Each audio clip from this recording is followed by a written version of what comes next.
Primeiro debut fixe no Indentasi.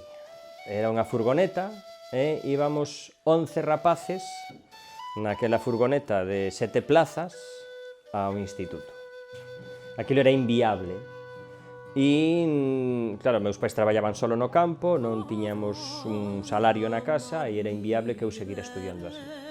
E entón, pois o cura da parroquia do lado un día lle plantexou a miña nai, pero preguntoulle que estaba facendo e ela dixolle, non, está estudiando, pero bueno, non sabremos se podrá seguir estudiando porque non podemos pagar o taxi, aquí non hai autobús, non lle rindau o autobús e tal e cual. Entón ofreceu a posibilidade de ir para o seminario. E eu fun para o seminario menor de Tui, non pensando en ser cura, senón simplemente pensando en acabar de estudiar. Eu entrei no seminario pensando que ser cura era unha cousa e sales do seminario sabendo que ser cura é outra moi distinta, non? Ali descubres que ao final o ser cura é moito máis que unha persona religiosa ou crente, ao final eres cura para ser cura de rural e para ser dinamizador dunha comunidade, aprendes un seminario que é o valor dunha comunidade, e ese sentido que hasta ali non o tiñas, entendía que hacer algo personal e ali descubres que non café moito máis que iso.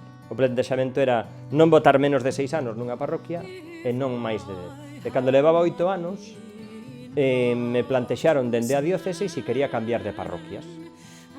E eu dixen que, bueno, que se querían cambiar, pois pa que? E foi cando se plantexou facer esta unidade pastoral. É dicir, non viñas para estar de cura nunhas parroquias, sino para xuntar un grupo de parroquias e facer delas unha única parroquia. Tanto Lence, o outro cura como eu, xa tiñamos experiencia de traballar en parroquias de rural, en parroquias pequenas. E entón xa traíamos, claro que había unha serie de líneas de traballo que tiñan que ser básicas. Unha delas era a linguaxe, é dicir, necesariamente tiña que ser en galego, porque nos parecía que era unha maneira de reivindicar os valores e unha historia destas comunidades. Segundo, o cura non tiña que ser necesariamente tamén un veciño máis. Non tiña que ser alguén con maior poder, nin con maior prestixio, sino que tiña que ser un veciño máis, é dicir, tiñamos que formar parte da vida cotiá da xente. Un terceiro elemento era que as parroquias tiñan que ser levadas pola propia xente. É dicir, non tiña que ser o cura o que o facía todo.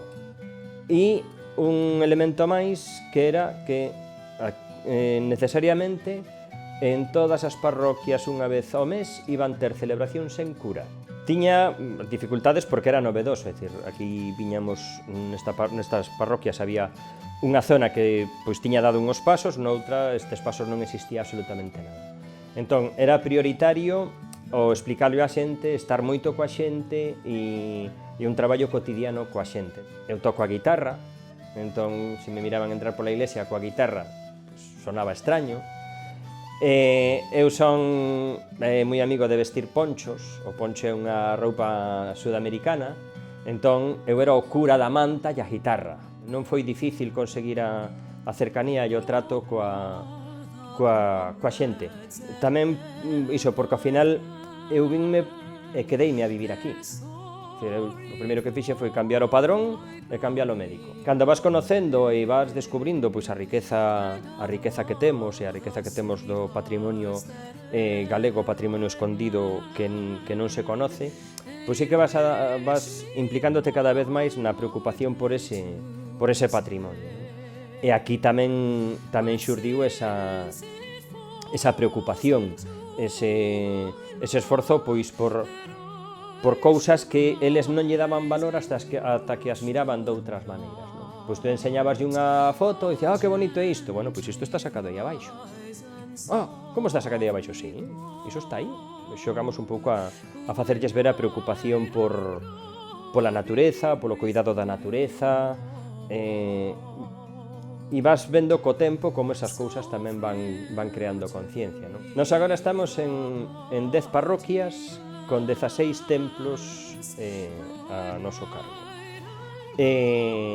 Bueno, pois hoxe en día, aquí témolo xa todo bastante ben estruturado e organizado, e eu me permito ir todos os anos 2 semanas de vacacións quédase outro cura coas 10 parroquias el solo, sin problema ningún.